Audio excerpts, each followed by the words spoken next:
男嘉宾小赵23岁，来自辽宁，私营业主；女嘉宾圆圆23岁，同样来自辽宁，是一名文员。来，有请两位，有请。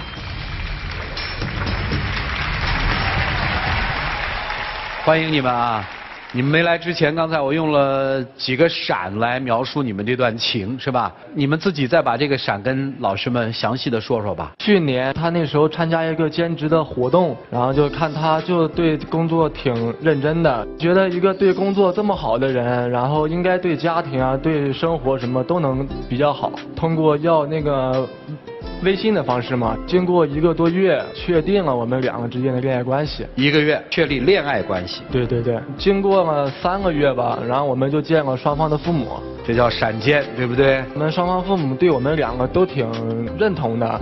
过了半年的时间就把这个婚事给定下来了，也就是半年就准备闪婚了。结果，现在男方觉得太闪了。你现在是想闪人了，对吧？对。干嘛要闪啊？因为从处到现在，还要在他父母面前，在我父母面前，我根本就完全想象不到他是同一个人。父母面前就表现得非常非常好，然后在我这呢，不是打就是骂。有一次吧，然后他公司说要加班，我就5点多去公司去接着他，我就在这等到7、8点，我就给他打电话说你怎么还没出来啊？然后他就说可能10点多。然后从7、8点到10点多，中途我睡了几觉，醒了几次，就是被冻醒的，你知道吗？到10点多，他又说可能11点左右才能完事。那我一边加班，我还一边顾着你，我累不累呀？然后我也心疼你啊，你想没想过？然后吧，我就又等到将近12点，他才从他那个公司出来嘛。上车我也没跟他说什么，就是上来又跟我吼，又跟我闹，还要用手掐我，还这么掐我，把我脸刷的全是血，全是口子，你知道吗？你能不能别这么夸张？我是为什么对你这样？我上车，我看他睡着了，我特别心疼，然后我对他嘘寒问暖的，他就连理都不理我，就冷哼声说你赶紧在那睡觉吧，然后就不想理我。不是，那我不是说因为怕你上了那么久的班，能不能好言好语跟我说？我上了1天班，我就希望你跟我好好说2句话。有那么难吗？我热脸贴你的冷屁股，那我不下车，我在车上留着干什么呀？不是你下车了，他的脸怎么会有？他当时就是抓着我的手，使劲抓，不让我下车。然后这个手表嘛，现在还有印儿，就给我就是吐噜皮儿的那种的。我当时就哭得不行，妆全花了，隐形眼镜都掉到脸上了。完事我跑到外面，然后他就给我扛起来了，给我扔进那个后面那个座上。你怎么不给我扔进后备箱里呢？扔后备箱那叫绑架。车当时都颤颤了一下，你知道吧？然后进去就使劲抓着我的手，不让我动。跟我讲道理，你说我能不打他吗？不是，你就说我再怎么把你手抓着红，然后你还用你那个手指甲，然后这么刷我，我现在这个疤还在。那我这2边都有。哇，真有哎！那边呢？说明你体质差，修复的不好。姑娘，从遗传学的角度来说，这种人也不能嫁呀。他有一次公司开会，给他打电话嘛，他不接。当时没电了，还催着我去开会。然后我要不要工作了呀？然后我就赶到他公司那儿，再给他打电话，然后这个时候他电话也接了。然后我就问他你在哪儿啊什么的。你那是问吗？那是喊吧？这电话急吗？这么震一下的。那我不是急吗？你急放心你吗？你急你有理啊。然后呢？然后他就又把电话关了啊！我就在那等到那个公司里人都走了，就剩2个保安在那儿，我还进去问他，然后那人家保安说开完会他就走了，然后我就开车回家去找他。他呢从超市买了一大包吃的，准备回家吃。然后我就用车把他别停了之后，我想下车去跟他。你还好意思说你别停了？你怎么不给我撞飞呢？你觉得自己挺帅的是不是？啊，好吧，我这个脚刚从车顶上迈下去，上来就咣一脚。就直接把我踹那儿了。踹哪儿了？肚子。他还用那个钱包砸我，然后就躲嘛。躲完之后，他看钱包没砸到我吧，又去找那些砖头什么的。真的假的？真的。真的吗？没砸着嘛。砖头也没砸着，钱包没带出人命了，姑娘。你撵不上他。然后跑到一个小卖店的时候，他把我追上了嘛。就当着那么多人的面，用脚踹，用手挠，旁边人都在劝说你不要打上去，然后他挺可怜的什么的，还不还手。说你挺可怜的。对呀，然后他们说完了之后呢，打得更狠。最让我接受不了的是，旁边还有人用手机拍视频，你知道吗？当着那么多人的面，你让我怎么下来抬呀？你就一直让我下来抬了。他冬天哈夸张不夸张，就2件衣服都洗掉色了都。然后我就给他买衣服，都打包好了，他嫌贵，然后他跑了。不是，你说我是嫌那衣服贵吗？我是嫌那衣服我不喜欢，我不喜欢穿，我为什么要买它呢？就剩我一个人扔我在那儿。然后你又打他了是吧？然后吧，你听我讲，主任，然后我就在那个楼梯口那等他，等他之后呢，他就用他那个手提包就顺手上来，你就扔我一个人在那儿，哥。然后人都以为我买不起，人票都开好了，你就跑了。然后就用那包，然后顺手上来砸我。这次人比上次还多。你当时是个什么样子？你能学一下吗？我没还手。我告诉你，以后再打你的时候，你按我这个做法做，蹲下，蹲下，抱头，咱们练好这个防护动作就不怕了。来，蹲下。不是。哎，对，头埋好，哎，这就不害怕了。打得狠不？还行，那次打的还行。啊。你基本是用腿还是就是用脚踹还是用手啊？手累了用腿，腿累了用手。哦，还有一次嘛，他中午他说他想吃那个西红柿炒鸡蛋啊，然后我就特意跑他家去给他做的饭。这个人上去吃2口，把筷子往旁边呱一放就跟我吵，然后旁边有个充电宝，就拿着那充电宝就冲我头哐就一下。为什么呀？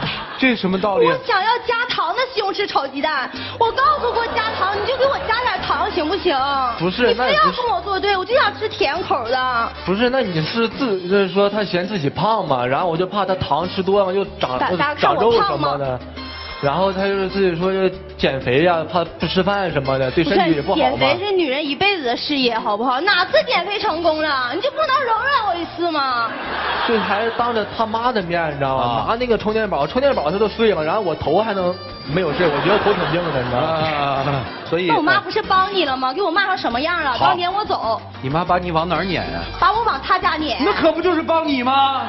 哎，你这要退婚，家里人知道吗？我有一次吧，跟我爸妈说过这件事啊，然后我爸妈就一下就急了。啊？为什么？因为他在我父母面前就特别好的一个形象。哦。我妈就直接跟我说了一句：“你这辈子要不跟他结婚，你谁也不用结了，打光棍吧。”所以家里面也得不到支持。对，因为我现在就是说有一种有苦说不出那种感觉。哎，去跟谁说？那你没设计一下，把他带到你家，你给他火拱起来，他一打你，你们家人不就知道了吗？有一次我当着我真有啊。来，然后我就说当着我爸的面，我是寻思让他跟我吵啊。然后这个人当着我爸的面就一直在劝我，还说让我爸不生气。然后我爸居然为了他给我打了。是为什么？啊？为什么？就是他跟他一个女的要那个什么手串什么，他喜欢文玩那些东西，我也不懂，跟人要你知道吗？人要想给你就自己给你呢，好不好意思要啊？然后我让他别要哈，填好几天就说让他别要，然后分要。我那天在他爸面前，我实在忍不住了，我说你能不能不要啊？完事他爸就问我怎么了，我就说了，说完我想走嘛，他爸给我拉回来就给他一顿打。然后他还在劝我爸，你别生气啊，说我不懂事什么的。我孝顺老人呢，我孝顺老人，这个我不是装的，我跟你讲。啊。对，我承认你确实挺孝顺。你知道你现在要跟我退婚，让我怎么想？我对你有多好？你对我做过什么？对啊，你对他好吗？好，我觉得是特别好。你说说，你别激动啊，姑娘。他就是人特别懒。每个礼拜我到他家2次，打车到他家给他洗衣服。洗完了，然后再晒干了，晒干了再打车回去再给挂起来。然后天天晚上上网什么玩任务什么，我从来不玩这些大型网游。跟他那些兄弟嫌我累赘，给我撵走了。我还得给他送饭吃。然后每天晚上呢，我回家之后，我就是看着手机，每1个小时问他回没回家。他要没回家，我不放心，明天我们俩都得上班。有一次更过分，好，1晚上没回家，我就1晚上没睡觉。他说这几句话完全改变了这个事儿的性质，就基本上从家庭暴力变成了妈管儿子。接着说。他对我真的没有我对他好。是。就是生日礼物情人节圣诞节不是你说这个生日礼物什么的，然后他生日我提前几天我就问他，我还问他好几遍，我说你想要什么？他我什么都不缺，什么都不要，然后就不给他买呗，然后他还跟我俩生气。女人不都这样吗？哎呀，那我就是这么一个人，我也猜不透什么。是不是我需要我点你一下？那你追我的时候我没点，你怎么知道追我呢？对呀。姑娘，我敢肯定你当时点他了。要不然他不我敢追你。真没点，我说哎，我不要省点钱吗？你看怎么完事我就装一下嘛，真什么都不买。啊，不是说你原来是因为这个打他的呀？不是那我没打，是我哭了好几天，我真的哭了好几天。哦，对，我忘了一件事，他给我骗了，是怎么回事呢？哈，他只认识3个月。你说我怎么骗？我怎么骗你们？你说。你怎么骗我？我就说2件事哈，就是不是说1件事就改2件啊？说吧，认识3个月，好嘛，说。他跟我说他爸病了，然后东西他那水果都买好了，就让我这个人去，去看完了，他爸什么事儿都没有，就是给我骗了，见家长，就可火速了那种。完事儿过后就是几天吧，然后就唱歌唱可晚，怎么叫都不回家，我寻思怎么回事呢哈，然后晚上告诉我回不去家了，哎，你让我上你家待一会儿呗，然后我寻思就去吧，后备箱人东西都买好了，然后就去上我家，就是骗我见了双方父母，然后半年就吃饭，婚都定好了，房子他家都买好，他爸他妈特别喜欢我嘛，然后现在我家里亲戚全知道他，过年就等他回家呢，他跟我退婚，真的丢人丢大了，我跟你讲。不是，你说你让我怎么去跟你结呀？我现在就是说想到结婚以后，他对我就是打就是骂，我受不了。我问你，他打你那些，你自己拍照了吗？没有。以后要拍照，不仅要拍照，还要给110打电话，报警备案。没有。干嘛呢你们？我特别喜欢这个键盘老师，总是给那么准确的音乐。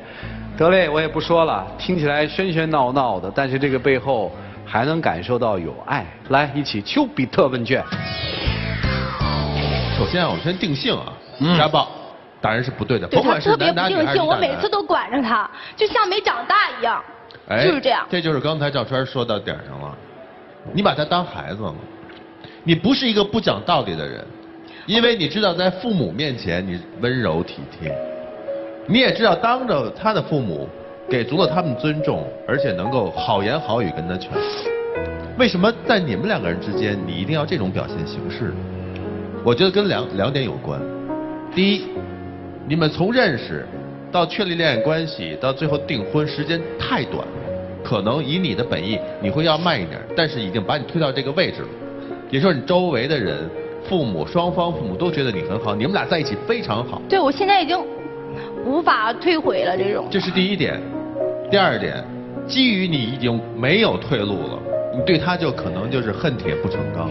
对。在短时间内，你已经发现他并不是完全像你想的那样，所以你觉得很着急，他怎么能是这样？我们马上就要结婚的人了，所有人都看好了，我们是要走一辈子的人，你怎么是这样的人？所以你着急了。种种加起来之后，你觉得就沟通已经无法到位了，你就用出了这种极端的手段。你开始是因为急，想去沟通，说你怎么这么不理解我，到最后你甚至于得到一种自我满足，这种满足来自于说，你看，你让我打，你是爱我的，而我打之后，我告诉你为什么让你打，让你成长。孩子，你要迅速的长大，妈这么管你是为你好，明白吗？你本性一定不是这种打的这种。我从来不打别人，我不知道为什么这样，我俩是不是命不合还是怎么回事的？没那些事儿，性格好。给你建议啊，2点也是2点。第一，我们这个婚期可不可以再往后延一延？其实我生气的就是全都是他家人提的，包括见家长连订婚都是他提，他现在跟我这么说，我就是生气这个。所以你着急了吗？所以这么着，咱们先放缓心态。我内心已经倾向于我们的婚姻了，所以我看他这样太幼稚了，我害怕。对啊，那你找不找这么一个儿子？我喜欢他，我爱他。就是啊，那你就接受这些现实好不好？我们把婚期稍微延一下，不要着急，慢慢再磨合。他是能改的，他本性不是这样的，你要给他一定的宽容，你也不要太着急。好，谢谢。来啊，想抱你一下。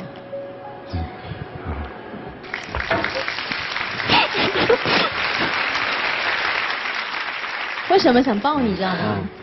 因为你知道，从大概中场开始，一直到刚刚曲老师讲话的时候，他整个人是这样，他的状态是这样拽着拳头的。然后从这边一直青筋暴露到这儿，他没有放松过。我首先要说的是，一个男人，不管你现在想不想退婚啊，你曾经爱过这个女人，或是还爱，我不知道。但是你推着人家一路到订婚，快结婚了，如果让一个女人处于这么紧张绷紧，像在战斗一样的在谈恋爱，我觉得你都必须要反省。我并不觉得这个女生天生就有暴力倾向。我认为每一个男人，我期许大家都要有一个自我反省的能力。如果我把一个女人爱成了神经病，我把一个女人爱成了疯子，我把一个本来脾气不坏的女孩爱成了一个脾气暴躁、每天在丢东西的女人，那么我首先要问的是，我有什么地方该改，而不是我要逃。我自己觉得我是一个温文尔雅，虽然不到自信、优雅、大方、美丽，但是我以前交男朋友也从来不打人啊。但是我也必须跟各位承认，我真打过黄国伦。在某一个点，我真的被激到、气到，我不知道该怎么表达我的情绪的时候，我就扁他了。我扯过他的头发，然后我整个人把他扑在床上过。然后我气到不知道该怎么做的时候，各位曾经可能有人听说过我还砸过他的吉他吗？如果光听这一段，你会觉得说乃馨是疯子吧？怎么可能这么暴力啊？黄国伦，你应该赶快跑啊！可是我们周围所有的亲友都知道，我对国伦有多爱跟多好。当我越打骂的时候，国伦不会变好，他只会逃。但是当我换一个方法跟他说的时候，事情就改变了。以前我要他做一件事，我说黄国伦，你做不做？你不做我就跟你分手，你不做我就扁你。他不会做的，他会跟我抗争到底。但是有一天我跟他说，国伦，我相信这件事情你可以做得好，我好想看你大展神威的样子，想看看全世界知道我的男人有多棒。他做了。当他搞定了这件事儿，我搞定了他，但是不是用武力，而是用智力。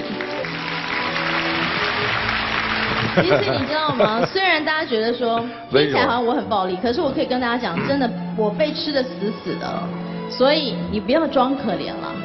你知道，通常现在是谁要退婚？是你要退婚。现在是谁哭的说我不想退婚？是他。所以你们两个谁是真正的强势跟弱势？我们在台上一时半会儿是看不出来的。你们俩，一个擅长挑逗，一个擅长战斗。他是可怜之人必有可恨之处，你是可恨之人却有可爱之处。你们俩现在处于一种危险的状态，如果过了这个坎儿，可能会很好；但如果过不了这个坎儿，可能从此就分道扬镳。我可以用太多的事例来形容平静之前的激烈，比如说那快炼好的钢。非要呲在那水里面呲一下，呲的那一刹那，多么的激烈！但只有呲过那下之后，才能成为一把好钢。所以你们这个时候磨合的越是鲜血淋漓，如果将来好了，就能好得更加水乳交融。很多夫妻之间就是在熬不过那一关，就是磨合的最难受的时候，彼此最不认同、最激烈的时候，没有熬过那一关，最后就分了。但有些熬过了那一关之后，可能感情非常好，爱之深则之切。你良苦用心，他却不解风情。这个打是亲，骂是爱，来自于80年代的一部电视剧，叫做《好爸爸坏爸爸》，里面有一句歌词叫“打是亲来，骂是爱”。哪个爸爸不打人，哪个孩子不挨打？打过了之后，在打的时候，没有任何一个孩子能够理解父母的良苦用心。在最后自己做了爸爸，做了妈妈，或者懂事之后，才知道当时爸爸的拳头打在你的屁股上，疼在自己的心里。但是说句实在话，你就知道吗？就是打人的那一刹那，忍住了。攥的拳头，指甲掐到肉里边，掐出血来，而不打出去，这种爱是深沉的。又有几个人牙齿咬到出血，这句话不骂出去？又有几个人指甲掐到肉里，这拳头不打出去？这叫爱人。但是你从最开始的良苦用心，到最后成为一种惯性，乃至于是一种发泄，这就不对。别说话。你要是能够忍住隐而不发，什么时候你就成熟。在一座山上有一座石佛，山下是一级一级的台阶，要爬过100多级台阶才能去拜佛。所以那个台阶就特别的不满，问那个石佛说：“你也是石头做的，我也是石头做的，我们都是取自于同样的食材，为什么你天天受人跪拜，我天天受人踩踏？”石佛跟他说：“你经过了简简单单的4刀就成型了，而我却经过了千刀万剐才立地成佛。所以说爱心也一样。”你们这些现在暂时的痛苦，如果不真正的经历了，将来怎么可能修成正果呢？很难，这一点很难。但我祝福你们可以朝那个方向发展。既然相爱，又为什么要彼此伤害呢？就这样。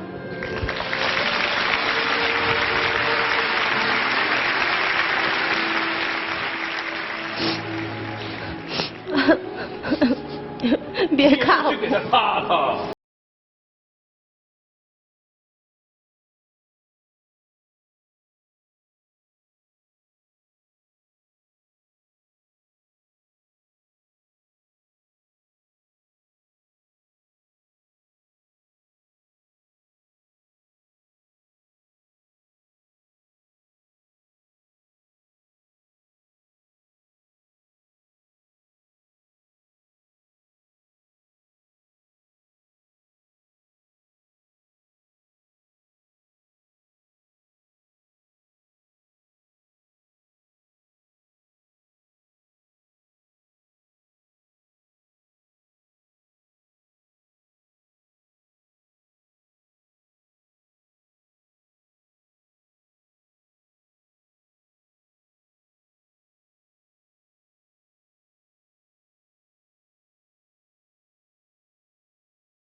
近60秒。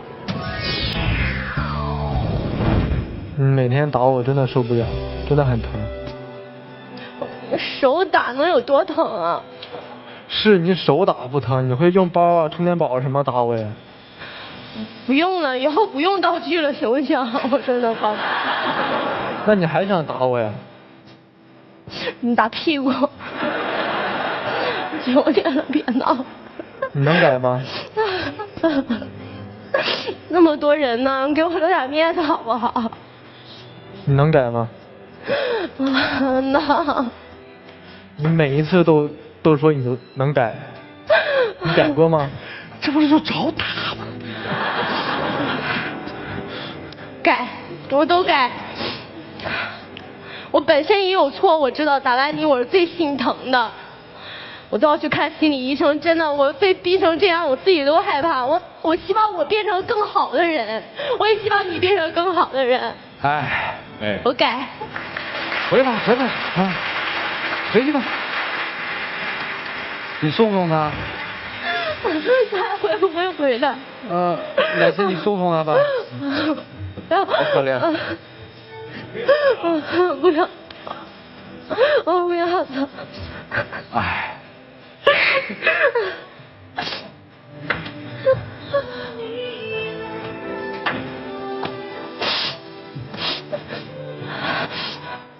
请关门啊！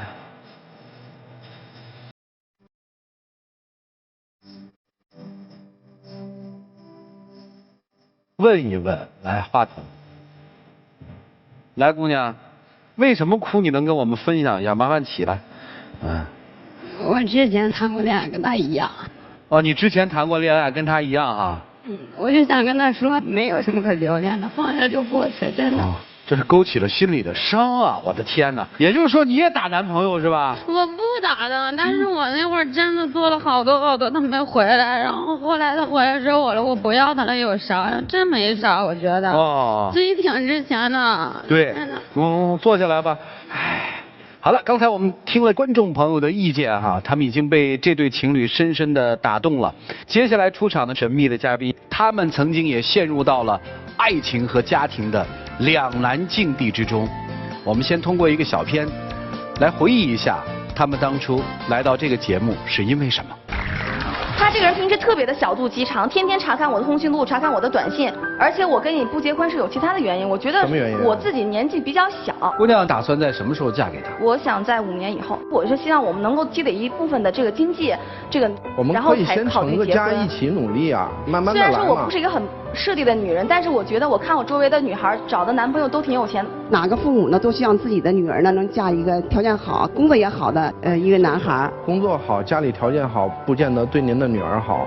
我对她的这种真心，真的可以到了非她不娶的程度了。虽然说经济条件吧是外部条件，但也是主要的。最起码的你在天津市里有一套80平方到100平方的房子，咱们就是世俗一点。对，有点。起码这种有一辆车。您嫁的时候也是有房有车？我们嫁的时候就是因为特别苦，当时白手起家，所以呢不想让孩子走自己的路。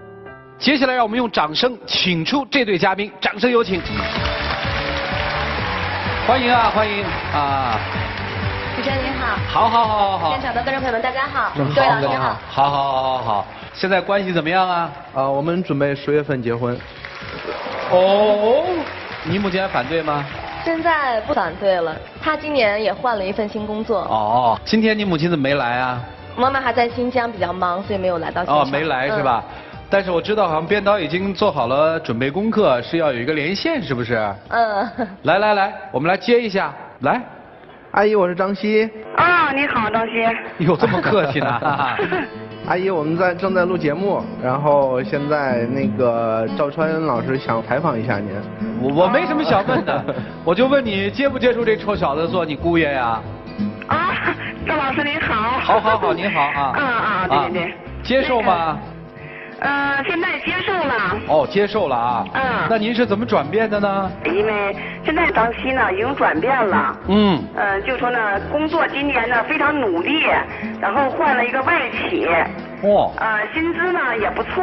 在我们家女儿那个工作上，业余时间她不搞主持，她也很支持了。不像以前那么反对。每次她去搞主持，节假日嘛，都张希跟着去，照顾她，呵护她，就是这样的。行了，我们听明白重点了。妈妈在意的并不是说她收入有多大的改观，而是发现这1年多来，她对你闺女儿的态度转变了，对你闺女儿特别的呵护，所以愿意把女儿就交给她了，是吗？是的。谢谢您啊，新年快乐！新年快乐！新年快乐！对，给您也拜年啊，谢谢您啊。好的，好。行，我也没落着让你跟你母亲说话。没有，我们天天打电话。天天打电话，所以也犯不着是吧？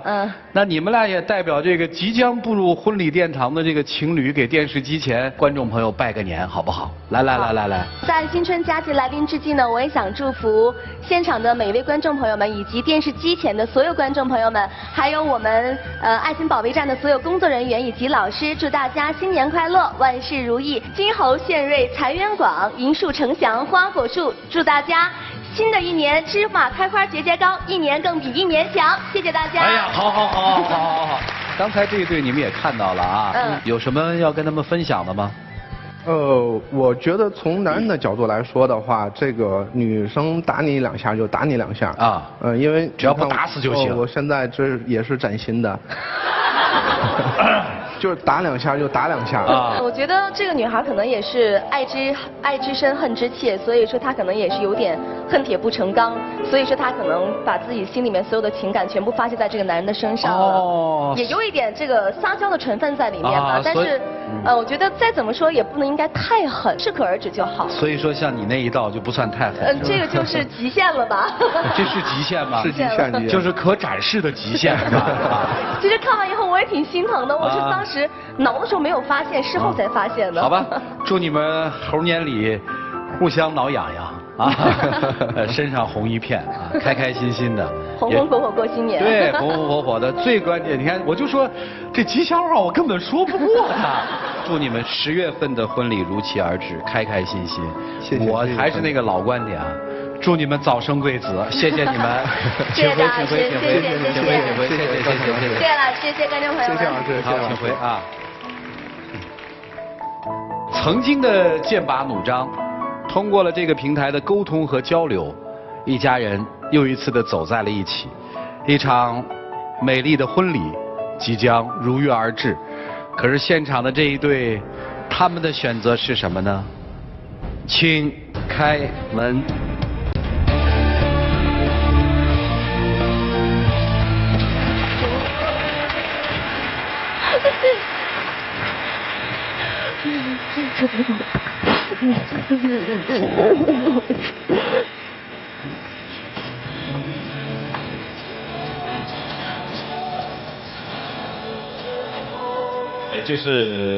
这应该是这个舞台上爱的最热烈的女人。我就一句话，我觉得女生绝对不能打人，男生当然也不能打人，但是男人千万不要做一个让女人想打你的男人。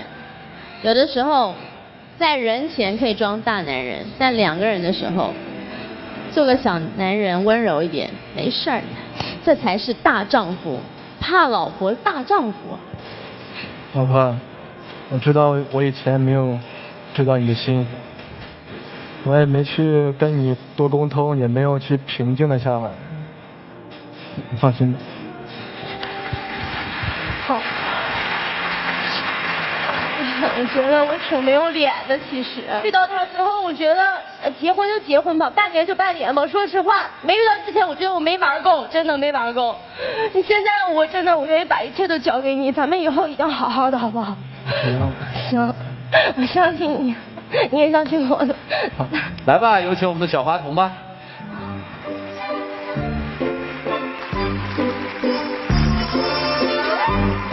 谢谢，谢谢。要保湿易背诗，来，我们看男生怎么求婚吧，来。我愿意为你做一个小男人，老婆我爱你。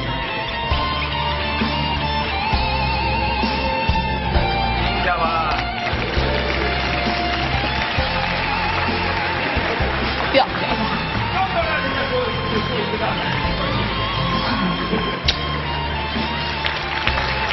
谢谢。走吧，别秀啦。谢谢你们。